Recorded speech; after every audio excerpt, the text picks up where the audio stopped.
One thing I just realized is how difficult it is to give charity like it says in the Bible.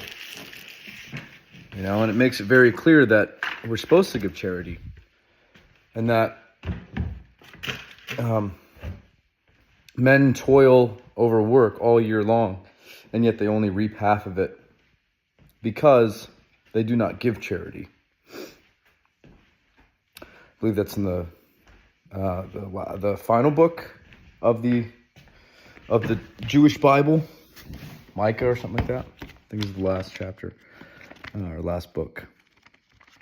Pretty sure that's where it is. It's definitely in the last few chapters. It makes it incredibly clear that charity is extremely important, and it specifically says that you're basically allowed to test God. Now it makes it clear not to test God in the Bible, but in one instance we're allowed to, and that is in giving charity. We're allowed to test God and see that He will give back. But if you run the numbers, it's kind of crazy, in today's society, giving charity. Because let's say, you make, $50,000 a year, which I'd say that's a semi-reasonable salary. That's a decent salary that you can live off of. You're renting an apartment, maybe a one bedroom, or hopefully you have a spouse who has a similar salary, and you can rent a nicer apartment, or you can get a home, get a mortgage, and then you got a car payment. Speaking of car payment, how much is a car payment? It could run you anywhere between $600 and up. So you calculate what charity is for that income range. I mean, if it's a family and they're both making $50,000, that's $1,000 a month between them. That's as much as both of their car payments combined. And they have to just give that away on top of everything else. On top of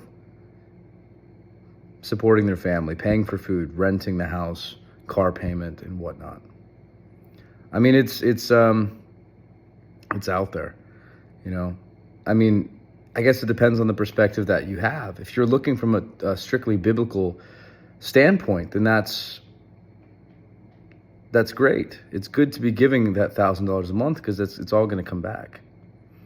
We're going to reap 50% more than what we're reaping now. If we're reaping $50,000 a year now, maybe, next year we'll reap 100, or maybe in that $50,000, we're not really being able to utilize all of it. Half of it is going to medical bills or something else, right? Because God has put a governor on what we can, essentially use and make. Even though we make 50,000, God says, no, you're really making only 25,000. Why? Because you didn't give charity. Because you did not give any of it back. You kept it all for yourself. You say, oh, you're going to keep it all for yourself. You're the one who made it yourself. Well, you're only half right.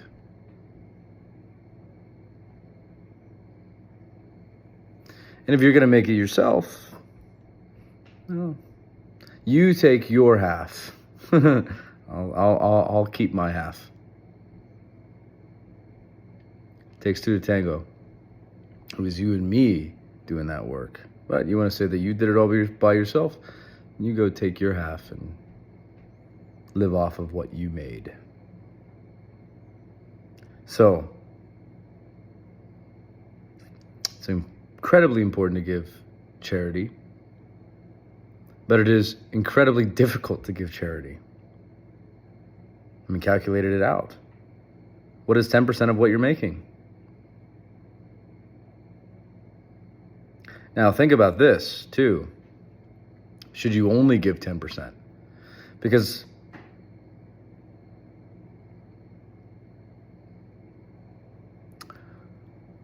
let's say you get 10 times back.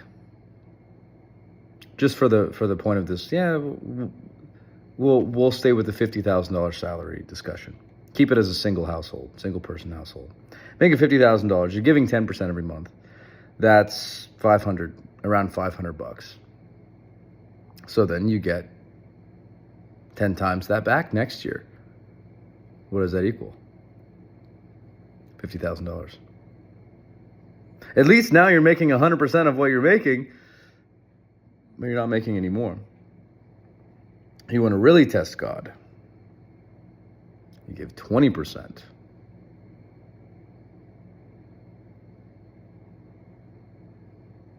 That's what they say. That's what you do.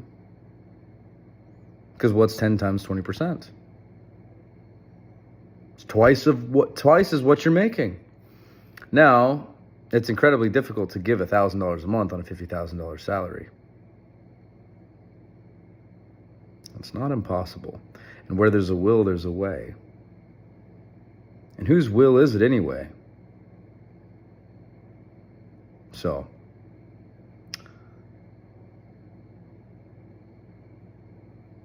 good stuff here. It's important to give charity. We should be giving more of it.